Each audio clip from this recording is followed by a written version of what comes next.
മാതാപിതാക്കളുടെ കൽപ്പനകളെ അനുസരിക്കണം. നമുക്കിഷ്ടമുള്ള കാര്യമാണെങ്കിലും നമുക്കിഷ്ടമില്ലാത്ത കാര്യമാണെങ്കിലും ഉമ്മ പറഞ്ഞില്ലേ എന്നതിൻ്റെ പേരിൽ അനുസരിക്കുക, വാപ്പ പറഞ്ഞില്ലേ എന്നതിൻ്റെ പേരിൽ അനുസരിക്കുക.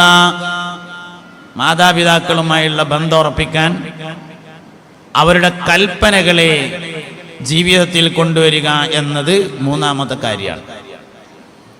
നാലാമത്തെ കാര്യം, അത്യാവശ്യം ജോലിയും കാര്യങ്ങളൊക്കെയായി വരുമാനങ്ങൾ ലഭിക്കാൻ തുടങ്ങിയാൽ മാതാപിതാക്കൾക്ക് ഹദിയ നൽകണം.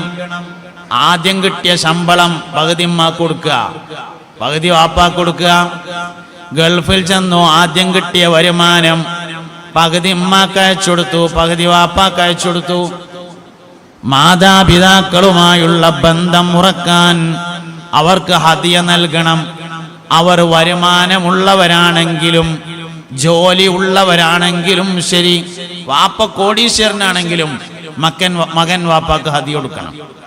ഉമ്മ കോടീശ്വരിയാണെങ്കിലും മകനും മകളും ഉമ്മാക്ക് ഹദിയ നൽകണം. ഹദിയ സ്നേഹബന്ധം ഉറക്കുന്ന കാര്യമാണ്. വെറുതെ കൊടുക്കുന്ന മുതലുകളിൽ ഏറ്റവും പ്രധാനപ്പെട്ടത് ഹദിയയാണ്. വെറുതെ കിട്ടുന്ന മുതലിൽ ഏറ്റവും ബറക്കത്ത് കുറഞ്ഞത് സക്കാത്താണ്. അതിൻ്റെ മേലെയാണ് സ്വതക്കയുള്ളത്, അതിൻ്റെ മേലെയാണ് ഹിബത്തുള്ളത്, അതിൻ്റെ മേലെയാണ് ഹദിയയുള്ളത്. ഏറ്റവും ബറക്കത്തുള്ള മുതല് ഹദിയയാണ്. മുത്തുനബി സല്ലല്ലാഹു അലൈഹി വസല്ലമ തങ്ങള് സ്വതക്ക വാങ്ങാറുണ്ടായിരുന്നില്ല, ഹദിയ വാങ്ങാറുണ്ടായിരുന്നു.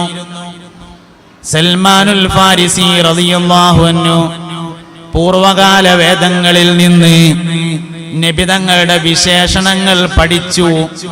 3 പ്രധാനപ്പെട്ട വിശേഷണങ്ങൾ അവസാനത്തെ പ്രവാചകൻ ഉണ്ടായിരിക്കുമെന്നാണ് പഠിച്ചത്. 1, പ്രവാചകത്വത്തിന്റെ പരിസമാപ്തിയുടെ മേൽ അറിയിക്കുന്ന ഒരു മുദ്ര മുതുകത്തുണ്ടായിരിക്കുമെന്നതാണ്. രണ്ടാമത്തേത് സ്വതക്ക ഭക്ഷിക്കുകയില്ല, ഹദിയ ഭക്ഷിക്കും എന്നതായിരുന്നു. രണ്ടാമത്തേത് സ്വതക്ക ഭക്ഷിക്കുകയില്ല എന്നതും മൂന്നാമത്തേത് ഹദിയ ഭക്ഷിക്കും എന്നതുമായിരുന്നു. അപ്പോ മാതാപിതാക്കളോടുള്ള ബന്ധം സുദൃഢമാകാൻ 10 കാര്യങ്ങൾ അനുഷ്ഠിക്കണം. ഒന്നാമത്തെ കാര്യം ഉമ്മാക്കും വാപ്പാക്കും സലാം പറയലാണ്. നമ്മളൊക്കെ ചെയ്യലുണ്ട്, ഒന്നുകൂടി ഉഷാറാക്കുക. രണ്ടാമത്തെ കാര്യം മാതാപിതാക്കൾക്ക് വേണ്ടി സ്വകാര്യതയിൽ ദുആ ചെയ്യലാണ്. മൂന്നാമത്തെ കാര്യം മാതാപിതാക്കൾക്ക് ഹദിയ നൽകലാണ്. മൂന്നാമത്തെ കാര്യം മാതാപിതാക്കളുടെ കൽപ്പനകളെ അംഗീകരിക്കലാണ്. നാലാമത്തെ കാര്യം മാതാപിതാക്കൾക്ക് ഹദിയ നൽകലാകുന്നു. ഹദിയ ആർക്കും കൊടുക്കാൻ പറ്റുന്നതാണ്. വെറുതെ കിട്ടണ മുതലിൽ തീരെ ബർക്കത്തില്ലാത്ത മുതൽ സക്കാത്താണ് എന്നാണ്. സക്കാത്ത് കിട്ടിയിട്ട് ഒരാൾ മുതലാളിയാവലൊന്നും ഉണ്ടാവില്ല, അതിനുണ്ടാവില്ല. കാരണം സക്കാത്ത് ബറക്കത്തുള്ള മുതലല്ല. ബറക്കത്തുള്ള മുതലാണെങ്കിൽ തങ്ങന്മാർക്കാണ് ആദ്യം കൊടുക്കാൻ പറയാ. തങ്ങന്മാർക്ക് കൊടുക്കാൻ പാടില്ല, കൊടുത്ത വീടില്ല. എന്താ കാരണം? ബർക്കത്തില്ലാത്തോണ്ട്. സക്കാത്ത് ബറക്കത്തുള്ള മുതലല്ല. 25,000 സക്കാത്ത് കിട്ടിയിട്ട് ഒടുക്കെത്തൂല എന്നർത്ഥം. കായില്ലാത്തൊരു വാങ്ങിക്കോളി, ഉള്ളവർ കൊടുത്തോളി, അത് വേറെ കാര്യം. അത് രണ്ടും ഞാൻ മുടക്കല്ല. കായില്ലാത്തവർ വാങ്ങണേനും മുടക്കണില്ല, കായുള്ളവർ കൊടുക്കണേനും മുടക്കണില്ല. കൊടുക്കേണ്ട തന്നെയാണ്. നിർബന്ധ ദാനമാണ്. സമ്പത്തിന്റെ കറയാണത്. ബറക്കത്തുള്ള സമ്പത്തല്ല, ബറക്കത്ത് കുറഞ്ഞതാണ്. അതുകൊണ്ട് സക്കാത്ത് കിട്ടണമെന്നല്ല ആഗ്രഹിക്കേണ്ടത്, സക്കാത്ത് വാങ്ങേണ്ട ഒരവസ്ഥ എനിക്ക് വരുത്തരുതേ റബ്ബേ എന്നാണ് ആഗ്രഹിക്കേണ്ടത്. അതേസമയത്ത് ബാക്കിയുള്ളത് അങ്ങനെയല്ല. ബാക്കിയുള്ളവർ കിട്ടുന്ന മുതൽ അങ്ങനെയല്ല. സക്കാത്തിന്റെ തൊട്ട് നേരെ മേലെയാണ് സ്വതക്ക. സ്വതക്ക എന്ന് പറഞ്ഞാല് ആവശ്യം കണ്ടറിഞ്ഞുകൊണ്ടോ ആവശ്യം ഒരാളുടെ മുമ്പിൽ അർത്ഥിച്ചതിനാലോ നൽകപ്പെടുന്നതിനാണ് സ്വതക്ക എന്ന് പറയുന്നത്. ഒരാളോട് തൻ്റെ ആവശ്യം പറഞ്ഞപ്പോൾ കിട്ടിയത്, അല്ലെങ്കിൽ ആവശ്യം കണ്ടറിഞ്ഞുകൊണ്ട് കൊടുത്തത്, ഇത് രണ്ടിനും സ്വതക്ക എന്ന് പറയും. അതിൻ്റെ മലയാളാണ് ദാനധർമ്മങ്ങൾ എന്നത് സ്വതക്കയുടെ മലയാളമാണ്. സ്വതക്ക കൊടുക്കുന്നവനാണ് സമ്പത്ത് ഉണ്ടാകുക. സക്കാത്ത് കൊടുക്കുന്നവന്റെ സമ്പത്ത് പരിശുദ്ധമാവും, ക്ലിയർ ആവും. സക്കാത്ത് കൊടുത്തു വെച്ചിട്ട് മുതലുണ്ടാവില്ല.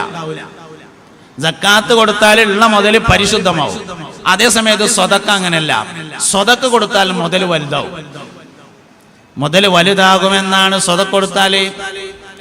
ഉസ്മാൻ ഇബ്നു അഫ്ഫാൻ റളിയല്ലാഹു അൻഹു സഹാബത്തിന്റെ ഇടയിൽ ഏറ്റവും വലിയ സമ്പന്നനാണ്. സത്യത്തിൽ ഉസ്മാൻ റളിയല്ലാഹു അൻഹു മക്കയിൽ നിന്ന് തന്റെ എല്ലാ സമ്പത്തുകളും ഉപേക്ഷിച്ചുകൊണ്ട് മദീനയിലേക്ക് പോയ ആളാണ്. രണ്ട് കയ്യും വീശിയിട്ട് ഉള്ളിടത്തോളം മുതലൊക്കെ മക്കത്തിട്ടുങ്ങാണ്ട് പോയതാണ്. ഉസ്മാൻ റളിയല്ലാഹു അൻഹു മക്കയിൽ ആയിരുന്ന സമയത്ത് പൈസക്കാരനായിരുന്നു കേട്ടോ. അബൂബക്കർ സിദ്ദീഖ് റളിയല്ലാഹു അൻഹു മക്കയിൽ ആയപ്പോഴും വലിയ സമ്പത്തുള്ള ആളല്ല. കച്ചവടം ഉണ്ടായിരുന്നു, പക്ഷെ വലിയൊരു പൈസക്കാരനല്ല. എന്നാൽ ഉസ്മാൻ റളിയല്ലാഹു അൻഹു മക്കയിൽ ആകുമ്പോഴും സമ്പന്നനാണ്. മദീനയ്ക്ക് മൂപ്പര് പോണത് ഒന്നുമില്ലാതെ മദീനയിൽ ചെന്നിട്ട് മൂപ്പർക്ക് പൈസ ഉണ്ടായി. സംഭവം ഊരമ്മ രണ്ട് കാലം വെച്ചിട്ടിങ്ങാണ്ട് കയ്യും വീശിങ്ങാണ്ട് പോയതാണ്. മുത്തുനബി സല്ലല്ലാഹു അലൈഹി വസല്ലമ തങ്ങൾ യുദ്ധത്തിന് പോകാൻ വേണ്ടി വയല് പറഞ്ഞു. സഹാബ, യുദ്ധത്തിന് പോകൽ നിർബന്ധമാണ്, എല്ലാവരും കാര്യമായി സഹായിക്കണം. യുദ്ധ ഫണ്ടിൽ ബൈത്തുൽ മാലിൽ പൈസ കുറവാണ് എന്ന് പറഞ്ഞു. ഉസ്മാൻ റളിയല്ലാഹു അൻഹു എഴുന്നേറ്റ് എന്ന് പറഞ്ഞു, അല്ലാഹുവിന്റെ റസൂലേ, 100 ഒട്ടകങ്ങളും അവകൾക്ക് ചുമക്കാൻ മാത്രമുള്ള ആയുധങ്ങളും എന്റെ വകയായി ഓഫറാണ് നബിയേ എന്ന് പറഞ്ഞു. 100 ഒട്ടകവും അവകൾക്ക് ചുമക്കാൻ മാത്രമുള്ള ആയുധവും ഞാൻ തന്നുകൊള്ളാം. ശരി, ഇരിക്കുന്നു പറഞ്ഞു. ഉസ്മാൻ റളിയല്ലാഹു അൻഹു ഇരുന്നു. നബി തങ്ങൾ രണ്ടാമതും പ്രഭാഷണം തുടർന്നു. സ്വഹാബത്തെ, യുദ്ധത്തിന് പോകൽ അനിവാര്യമാണ്. നമ്മൾ യുദ്ധത്തിന് പോണ്ടി അങ്ങോട്ട് പോയില്ലെങ്കിൽ ശത്രുക്കൾ മദീനയിലേക്ക് ഇങ്ങോട്ട് വരും.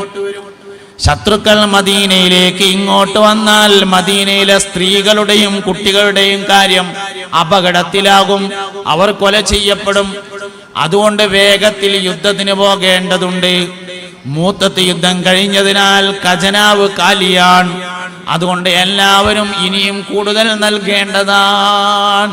ഉസ്മാൻ റളിയല്ലാഹു അൻഹു രണ്ടാമതും എഴുന്നേറ്റിട്ട് പറഞ്ഞു, അല്ലാഹുവിന്റെ റസൂലേ, 100 ഒട്ടകങ്ങളും അവകൾക്ക് ചുമക്കാൻ മാത്രമുള്ള ആയുധങ്ങളും ഞാൻ പിന്നെയും തരാം എന്ന് പറഞ്ഞു. സത്യത്തിൽ മക്കത്ത് നിന്ന് കൈ വീശാണ്ട് പോന്നതാണ്. എങ്ങനെ ഇപ്പൊ മൂപ്പർക്ക് ഇങ്ങനെ കൊടുക്കാൻ മാത്രം ഉണ്ടായത്? മൂപ്പർക്ക് ഇങ്ങനെ പൈസ കൊടുക്കാൻ മാത്രം ഉണ്ടായത് എങ്ങനെ? ഉസ്മാൻ റളിയല്ലാഹു അൻഹുവിന്റെ വാപ്പ ധർമ്മിഷ്ഠനായിരുന്നു എന്നതാണ് കാരണം. ഒരു മനുഷ്യൻ ധർമ്മിഷ്ഠനായാൽ അയാളുടെ 7 തലമുറ കഴിയുന്നതിന്റെ മുമ്പായി 10 ഇരട്ടിയായി അയാൾ കൊടുത്ത സമ്പത്ത് തിരിച്ചു ലഭിക്കുമെന്നാണ്. 7 തലമുറ കഴിയുന്നതിന് മുമ്പ് തിരിച്ചു കിട്ടുന്നതാണ്. ബഹുമാനപ്പെട്ട സയ്യിദുനാ ഖിദ്ർ അലൈഹിസ്സലാമും മൂസ നബി അലൈഹിസ്സലാമും കൂടി നടത്തിയ സംഭവ ബഹുലമായ യാത്ര അൽ കഹ്ഫിലുണ്ട്. ഖിദ്ർ അലൈഹിസ്സലാമും മൂസ നബി അലൈഹിസ്സലാമും ചെയ്ത യാത്രയുണ്ട് അൽ കഹ്ഫില്. വഴിയിൽ 3 പ്രധാനപ്പെട്ട സംഭവങ്ങൾ ഉണ്ടായി. ഒന്ന് കപ്പൽ പൊളിച്ചത്, മറ്റൊന്ന് ഒരു കുട്ടിയുടെ തല പിടിച്ചങ്ങാണ്ട് പിരിച്ചത്, മൂന്നാമത്തേത് മതില് നന്നാക്കി കൊടുത്തത്. അവസാനം പിരിയുന്ന സമയത്ത് ഖിദ്ർ അലൈഹിസ്സലാം മൂസ നബി അലൈഹിസ്സലാമിന് വിശദീകരണം നൽകി. ഞാൻ ആ മതില് നന്നാക്കി കൊടുത്തില്ലേ, അത് നന്നാക്കാനുണ്ടായ കാരണം മദീന അങ്ങാടിയിൽ താമസിക്കുന്ന 2 യത്തീം കുട്ടികളുടെ മതിലായിരുന്നു അത്. അതിന്റെ താഴ്ഭാഗത്ത് അവർക്ക് വലുതാകുമ്പോൾ കിട്ടാനുള്ള ഒരു നിധി ഉണ്ടായിരുന്നു, സ്വർണ നിക്ഷേപം. വകാന അബൂഹുമാ സ്വാലിഹാ, ഒലവാപ്പ ഒരു നല്ല മനുഷ്യനായിരുന്നു എന്ന് പറഞ്ഞോടുത്ത് അതിന്റെ തഫ്സീർ പരിശോധിച്ചാൽ കാണാം, ഖിദ്ർ അലൈഹിസ്സലാം ഈ കുട്ടികളെ വാപ്പ നല്ല മനുഷ്യനായിരുന്നു എന്ന് പറഞ്ഞത് കുട്ടികളെ നേരെ വാപ്പാനെ പറ്റിയല്ല, 7ാമത്തെ വല്ലിപ്പാനെ പറ്റിയായിരുന്നു. 7ാമത്തെ വല്ലിപ്പാന്റെ മുതലാണ് അതിൻ്റെ ചോട്ടുള്ളത്. ഇതിൽ നിന്ന് ഒരു മനുഷ്യൻ ധർമ്മിഷ്ഠനായാൽ അയാളുടെ 7 തലമുറ കഴിഞ്ഞു പോകുന്നതിന് മുമ്പായി 10 ഇരട്ടി കൊണ്ട് അള്ളാഹു അത് തിരിച്ചു നൽകുമെന്നാണ്.